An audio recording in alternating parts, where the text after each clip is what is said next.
एक मानव का देह केवल एक मनुष्य का शरीर ऐसा है जिस शरीर में भगवान का भजन किया जा सकता है।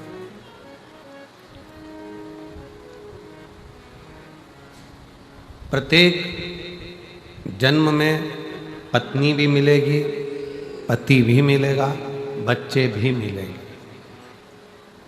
ऐसा कोई जन्म नहीं है जिसमें पत्नी नहीं होगी, पति नहीं होगा, बच्चे नहीं होंगे। प्रत्येक जन्म में भोजन भी मिलेगा, प्रत्येक जन्म में पेट भरने का साधन भी मिलेगा, प्रत्येक जन्म में पीने को पानी भी मिलेगा। हर जन्म में आपको भोजन भी मिलना है, पानी भी मिलना है, हर जन्म में पत्नी भी मिलना है, पति भी मिलना है, बच्चे भी मिलना है। पर जितने भी बाकी के जन्म हैं उन जन्म में आप भगवान का भजन नहीं कर पाओगे। भजन तो केवल मनुष्य की देह में ही मिलता है। केवल एक मानव का शरीर ऐसा है जिस शरीर से हम भगवान का भजन कर सकते। चींटी, माथे में रहने वाला जुआ, खटमल, मच्छर, मछली, मगर, ये जितने जीव हैं ये भगवान का भजन नहीं कर पाते। भजन करने के लिए तो केवल एक मानव का शरीर है जिसको भगवान ने दिया है और जिससे हम भजन कर। बाकी के किसी शरीर से हम भगवान का भजन नहीं कर सकते। 83,99,999 योनियां भजन करने के लिए नहीं मिली, पर एक योनि है 84,00,000वें नंबर की, वो है ये मानव की योनि, जिसमें आपने कुछ अच्छा कर लिया तो हो सकता है कि अगला जन्म हमारा हो ही ना और हम भगवान शंकर की शरणागति में विराजमान।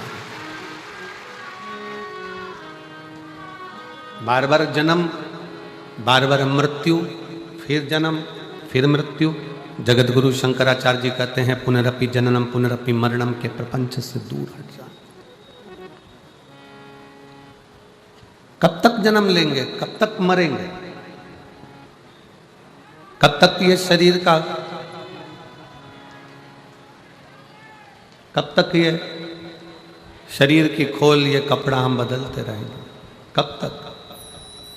तुलसी बाबा का तो चरित्र कहता है कि आधी में पुनियाद, थोड़ा सा भी अगर मिल जाए तो बहुत है। कभी कभी हमने हमारे माता पिता के मुख से सुना था कि डूबते को तिनके का सहारा। डूबते को तिनके का सहारा मतलब डूबता हुआ व्यक्ति है, उसको एक छोटा सा तिनका भी अगर नजर आ जाता है तो उसमें भी उसको आस लग जाती है, उसको उसमें भी आस दिखने लगती है, उसमें उसको लगने लगता है कि अब मुझे भगवान बचा ले। डूबते को तिनके का सहारा। उसी तरह जब आप संसार के प्रपंच में, दुखों में, कष्ट में चारों तरफ से घिरे हुए हो, उस समय पर एक लोटा जल लेकर शंकर के मंदिर जाना तो आपको लगेगा कि डूबते को तिनके का सहारा है। एक शिव भक्त को शिव का सहारा।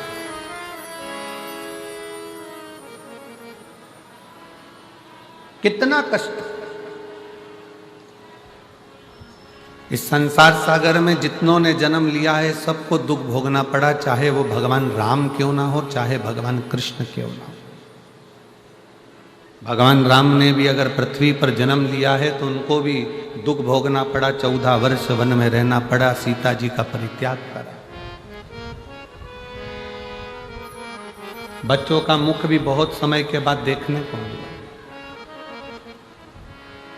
भगवान कृष्ण ने अगर इस पृथ्वी पर जन्म लिया तो भगवान कृष्ण को भी दुख भोगना पड़ा। जन्म कहीं लिया, बड़े कहीं हुए, विवाह कहीं हुआ, जाकर विराजमान कहीं हुए और आखिरी में भी वो द्वारका का त्याग करना पड़ा। कितना दुख।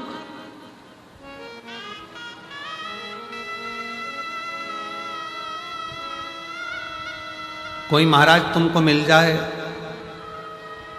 कोई महाराज तुमको मिल जाए, कोई बाबा तुमको मिल जाए और तुमसे कह दे कि मैं तेरी जिंदगी में दुख नहीं आने दूंगा, तो समझ लेना कि पक्का झूठेला है, पक्का झूठेला है, झूठ बोल रहा है। भगवान राम जी के गुरु वहीं खड़े हुए थे और राम जी महाराज के जीवन में भी दुख आ रहा था। भगवान कृष्ण के गुरु गर्गाचार्य बाबा भी वहीं खड़े हुए थे और भगवान कृष्ण की जिंदगी में भी दुख आ रहा था। कोई तुमसे कह दे कि मैं तुम्हारे कोई दुख नहीं आने दूंगा, तो समझ लेना कि पक्का झूठ बोल रहा है। दुख मनुष्य का शरीर जो मिला है, ये हमने जो पूर्व में करा है उसको भोगने के लिए मिला है, पर दुख तो हमारे किस्मत में लिखकर आया है। बस इतना याद रखना कि उस दुख को काटना कैसे है, वो एक लोटा जल और शंकर की शरणागति धीरे धीरे वो काट ले। कोई तन दुखी, कोई मन दुखी, कोई धन बिन रहत उदास, तुलसी या संसार में सुखी राम का दास। सब दुखी। एक गरीब से गरीब व्यक्ति भी दुखी है, तो एक करोड़पति डनलप के गद्दे पर सोने वाला भी, जिसके आसपास 50 नौकर लगे हैं, वो भी दुखी है। सुख काय में? आपकी भक्ति में। कोई तुमसे कहे कि दुख नहीं आने दूंगा, समझ लेना कि पक्का झूठ बोल रहा। किस्मत मनुष्य बनाई काय के लिए, तो दुख तो आए। जब राम जी को आया, कृष्ण भगवान को आया, माँ जानकी को आया, ऐसा कोई बता दो जो पृथ्वी पर जन्म लेने के बाद जिसकी जिंदगी में दुख ना आया।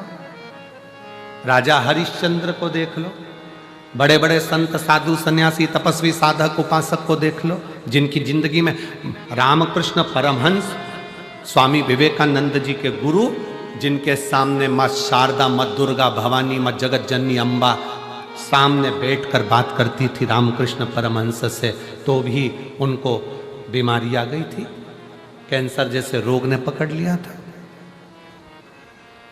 नामदेव जी, तुकाराम जी, मीराबाई, कर्माबाई, जितने जितने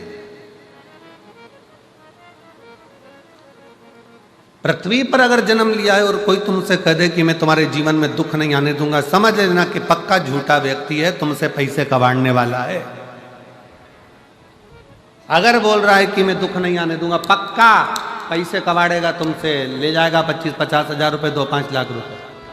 अगर कोई तुमसे कहे कि मैं दुख नहीं आने दूंगा, उसको कहना महाराज संसार में जन्म लिया है तो दुख तो आएगा, बस इतना जरूर है कि शिव महापुराण की कथा कहती है उस दुख को कोई नहीं मिटा सकता। जैसे छींक तुम्हें आई है तो तुम्हें छींकना है, खांसी तुम्हें आई है तो तुम्हें खांसना है, सिर तुम्हारा दुखा तो दवाई तुम्हें खाना है, पेट तुम्हारा दुखा तो दवाई तुम्हें खाना है। उसी तरह अपने दुख को एक लोटा जल चढ़ाकर अपने खुद को मिटाना है, अपने खुद।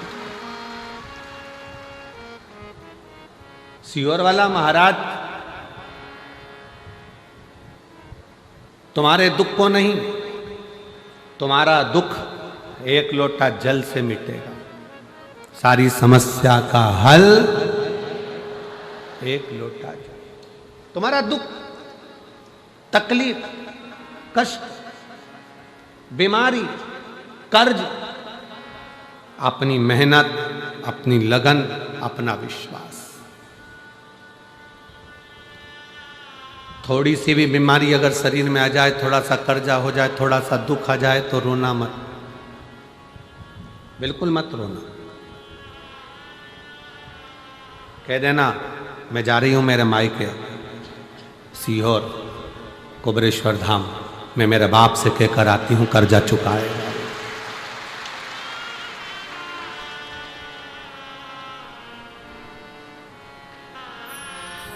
कर्जा चुकाएगा।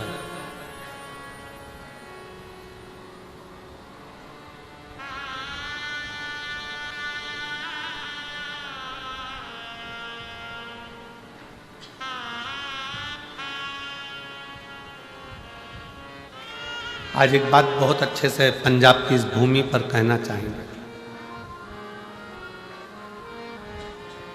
हमारी सीहोर की बिटले सेवा समिति जो बच्चे पढ़ना चाहते हैं और उनके पास एजुकेशन का पैसा नहीं होता तो उनको पढ़ाती है, चिकित्सा कराती है। शिक्षा, चिकित्सा, भोजन, अन्न सब उसका निःशुल्क कर देती है। जिस बच्चे की फीस समिति जमा करती है कॉलेज में, स्कूल में पढ़ाने के लिए, 1-2 साल के बाद कहीं ना कहीं बाबा उसका साथ ऐसा दे जाता है। हम कहते हैं कि आप चिंता मत करो, इसको मांगना नहीं पड़ेगा। शंकर भगवान इसके परिवार को इतना प्रबल कर देता है कि फिर इसको फीस की जरूरत नहीं पड़ती, परिवार ही उसकी भरण पोषण कर लेगा। मेरा बाबा आपको भिखारी नहीं बनने देता, मेरा शंभू आपको भिक्षुक नहीं बनने देता।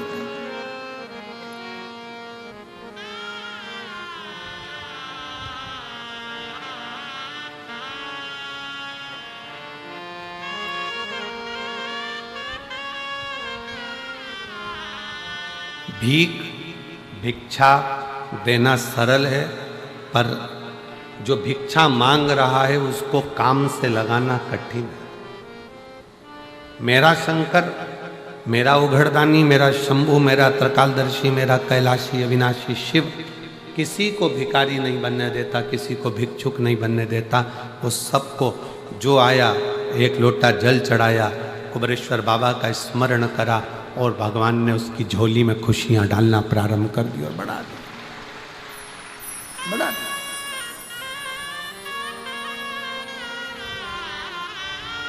दुख आएगा ये पक्का है, तकलीफ आएगी ये पक्का है। तुम ये मत कहना किसी और वाले महाराज ने तो कहा था कि 1 लोटा जल चढ़ाओ, दुख नहीं आएगा। ये हमने नहीं कहा, दुख आएगा ये निश्चित है, पर तुम्हारा चढ़ाया गया 1 लोटा जल उस दुख को धीरे धीरे धीरे धीरे धीरे धीरे कम करता जाएगा और तुमको इतना बल दे देगा कि फिर तुम अपनी उन्नति की सीढ़ी पर चढ़ना प्रारंभ कर दोगे और आगे बढ़ते चले जाओगे।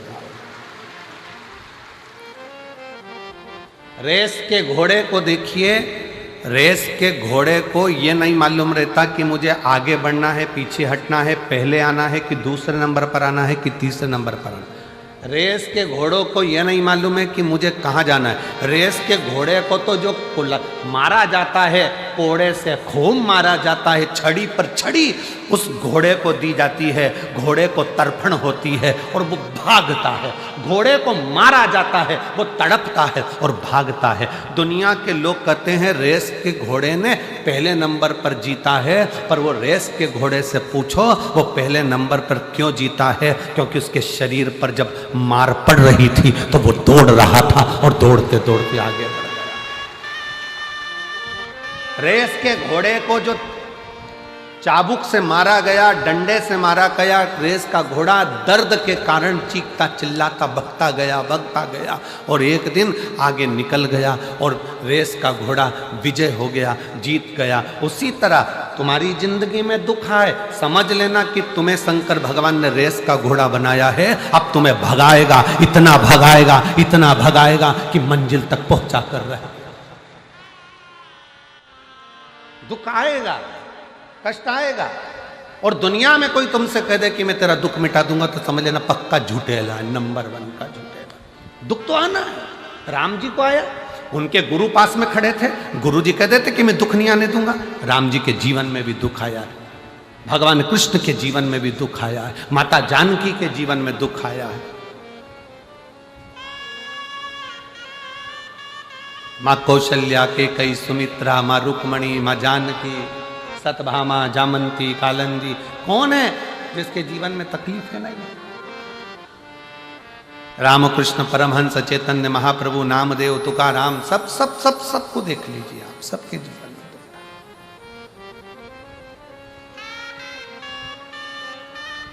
बस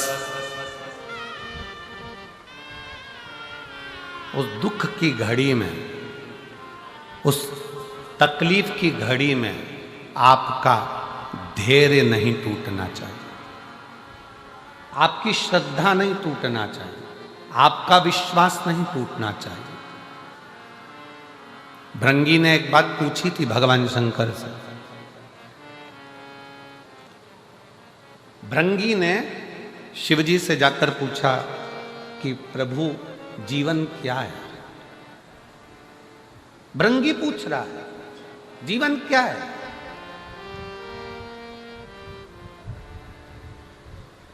शंकर भगवान ने कहा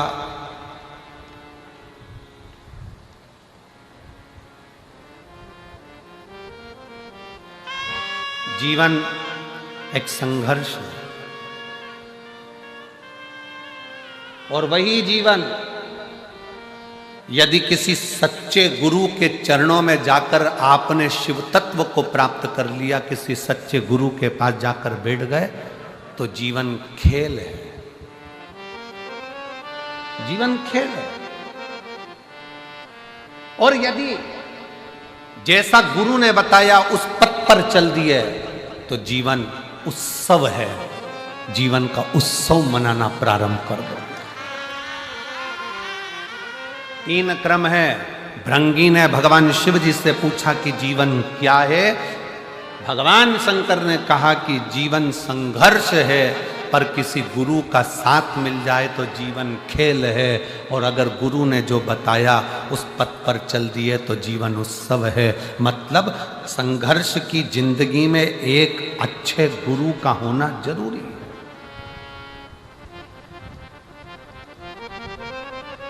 गुरु का होना जरूरी है।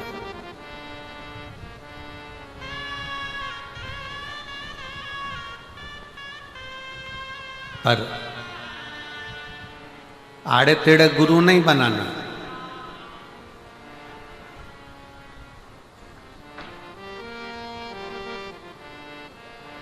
पचास बार विचार करना तब गुरु बनाना, नहीं तो अपना गुरु ग्रंथ साहिब का स्मरण कर लिया वही बहुत है। आड़ा टेढ़ा गुरु नहीं बनाना। सोशल मीडिया पे देख लिया बहुत सारा चमत्कार ममत्कार ये वो, ना ना ना, व्यर्थ की चीजों को देखकर नहीं।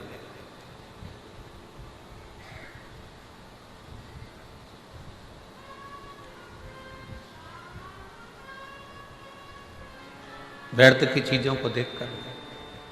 ऑनलाइन दिखता कुछ है, तुमने देखा कितना अच्छा सूट लग रहा है, कितना अच्छा रुपट्टा लग रहा है, कितना अच्छा सूट है, कितनी अच्छी चप्पल है, कितनी अच्छी सैंडल है, ऑनलाइन बुलवा लिया। दिखाया तो अच्छा था, जब आया तो मालूम पड़ा पाँव के अंदर ही फंस गया। अब वो पजामा ही नहीं चढ़ रहा।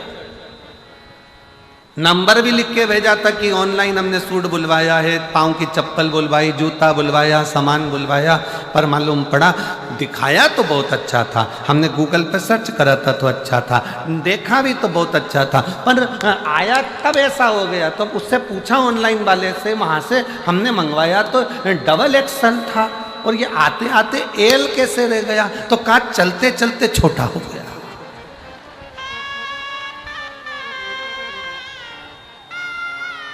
मंगाया तो बड़ा ही था, मंगाया तो श्रेष्ठ था, पर वो आते आते तो ये देखा देखी में मत जाना, देखा देखी में बिल्कुल मत पढ़ो। फिर निवेदन है, शिव महापुराण की कथा में आने के बाद आप शंकर की कथा में अगर टीवी पर कथा सुनते हो, मोबाइल पर शिव पुराण की कथा सुनते हो, तो एक बार पंडाल में जाकर भी ध्यान लगाकर देखना कि हमने कहीं ऑनलाइन गड़बड़ खरीदी तो नहीं कर ली।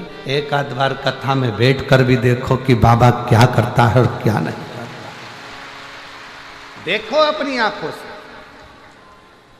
गुरु बनाना सरल बात नहीं है साहब, बहुत बहुत कठिन विषय है। पहले के जमाने में चेला गुरु को ढूंढता था, आज के जमाने में गुरु चेले को ढूंढ रहे हैं। हमसे मंत्र ले लो भाई, गुरु फिरे बाजार में हमसे दीक्षा ले, नरक पड़ो चाहे स्वर्ग जाओ, पर लिफाफा हम ही को दे। आज के जमाने में गुरु फिर रहे हैं चेले बनाने के लिए कि तुम हमारे चेले बन जाओ, तुम हमारे चेले बन जाओ। इतने बड़े बड़े जब बहुत बहुत धनपति, करोड़पति, अरबपति, सत्तापति, वैभवपति जब हमारे चेले बन जाएंगे तो लोगों के सामने ये हो जाएगा कि ये गुरु जी श्रेष्ठ है, पर ध्यान रखना, पानी पियो छान और गुरु करो जान। 50 बार विचार करना तब गुरु करना कि गुरु क्या है, गुरु क्या है। शंकर भगवान कह रहे हैं भृंगी तुम पूछ रहे हो जीवन क्या है। जब शंकर भगवान से पूछा गया भृंगी ने कि जीवन क्या है, तो शिव कहते हैं जीवन संघर्ष है। पूरा जीवन संघर्ष है, पूरा जीवन उलझन है। पर उस जीवन में अगर कोई सच्चा गुरु मिल गया तो समझ लेना कि जीवन खेल है। जब गुरु मिल जाता है तो कह देता है अब घबराना नहीं है, तो खेल खेल में जीवन निकल जाता है। और अगर गुरु ने जो बताया सारी समस्या का हल, एक लोटा जल, गुरु ने जो बताया कि ऐसे बेलपत्र चढ़ा दो, ऐसे पानी चढ़ा दो, ऐसे धतूरा चढ़ा दो, ऐसे काम कर लो, ऐसा काम कर लो, गुरु ने अगर बता दिया और उस पथ पर तुम चल लिए तो समझ लेना कि फिर जीवन में कोई दुख नहीं, उत्सव ही उत्सव है। गुरु के पथ पर चलना, गुरु के बताए मार्ग पर चलना। जीवन संघर्ष भी है, गुरु मिल जाए तो खेल भी है, और गुरु के बताए मार्ग पर चल गए तो जीवन उत्सव भी, जीवन आनंद भी। और इसमें कई बैठे हैं, ये लाखों की भीड़ में ना जाने कितने बैठे हैं जिनके जीवन में संघर्ष था जब तक शिव महापुराण की कथा नहीं मिली थी, जिनके जीवन में संघर्ष था। संघर्ष के बाद जब कथा सुनना चालू कर दी तो अब ऐसा लगता है कि अब तो सब ठीक हो जाएगा, चिंता वाला बात नहीं है, मतलब जीवन खेल हो गया। और फिर जब जीवन खेल हो गया और तुमने शिव जी के मंदिर में जाकर एक लोटा जल चढ़ाना प्रारंभ करा, चावल का दाना चढ़ाना चालू करा, पीला चंदन, लाल चंदन, बेलपत्र, दुर्वा का प्रयोग करना प्रारंभ करा, अब समझ में आ गया कि हमारे घर में तो उत्सव ही उत्सव है, हमारे घर में कोई कमी नहीं, शिव की कृपा बरसना प्रारंभ। एक पत्र है,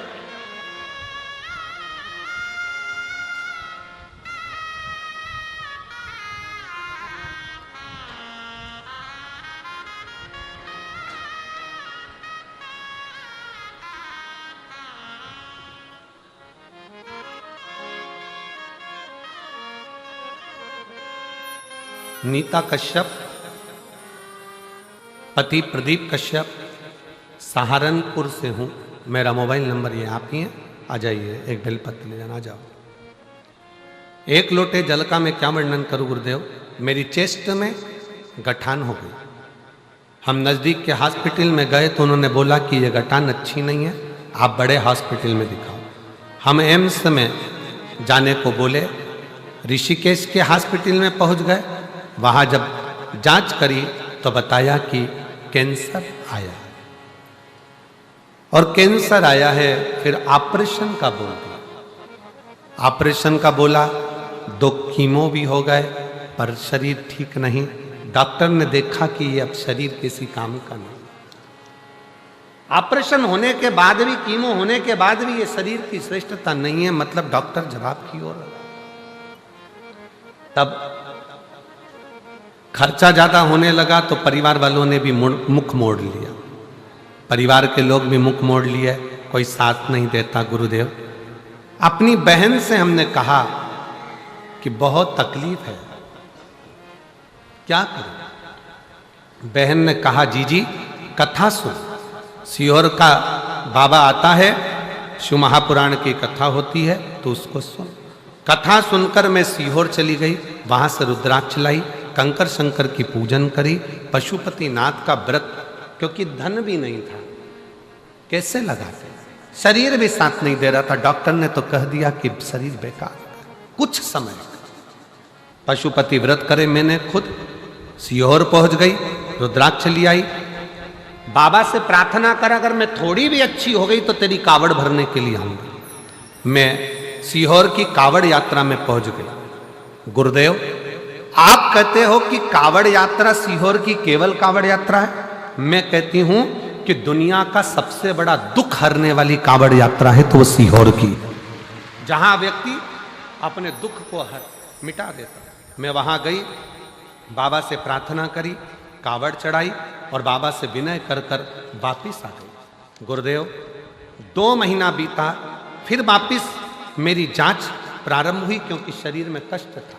जब जांच प्रारंभ हुई तो डॉक्टर की दोबारा से जांच होने पर बाबा ने ऐसी कृपा कर दी कि मेरे शरीर का जो कैंसर था उसकी रिपोर्ट सारी नॉर्मल आ गई और मेरा शरीर ठीक हो गया। मैं बाबा को प्रणाम करने के लिए आया, मैं बाबा को नमन करने।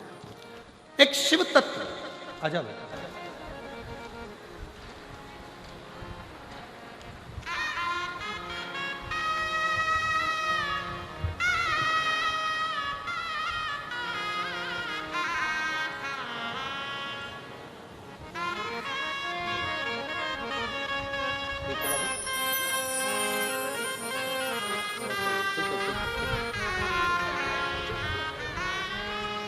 खुश रहिए सर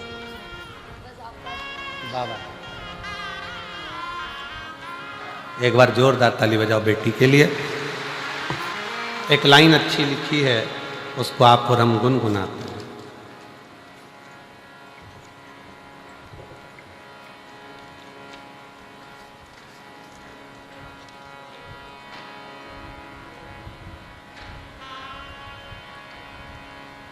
तेरा बिगड़ा मुकद्दर संवर जाएगा, तेरा बिगड़ा मुकद्दर संवर जाएगा, तेरा दामन भी खुशियों से भर जाएगा, तेरा दामन भी खुशियों से भर जाएगा। दानी बड़ा ये भोलेनाथ है, दानी बड़ा ये भोलेनाथ है, मन की मुरादों को दे जाएगा, ये मन की मुरादों को दे जाएगा। एक विश्वास प्रकट कर,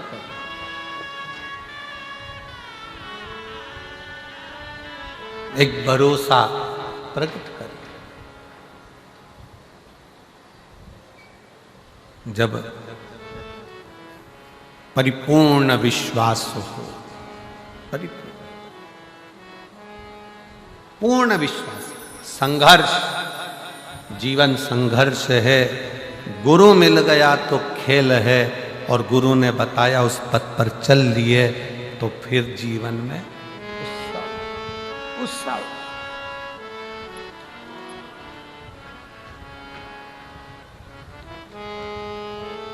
कोई दुख काटने वाला नहीं मिलेगा। बहन ने पत्र में लिखा कि रिश्तेदारों ने मोबाइल बंद कर लिए। बहन पत्र में लिख रही है कि सब ने अपना अपना मोबाइल बंद कर लिया, सब फोन नहीं उठाते, साथ नहीं देते। और ऐसी घड़ी में जब कोई साथ ना देना, तब वो तो है ना, गुरु की वाणी से सुना है ना, उसने साधा।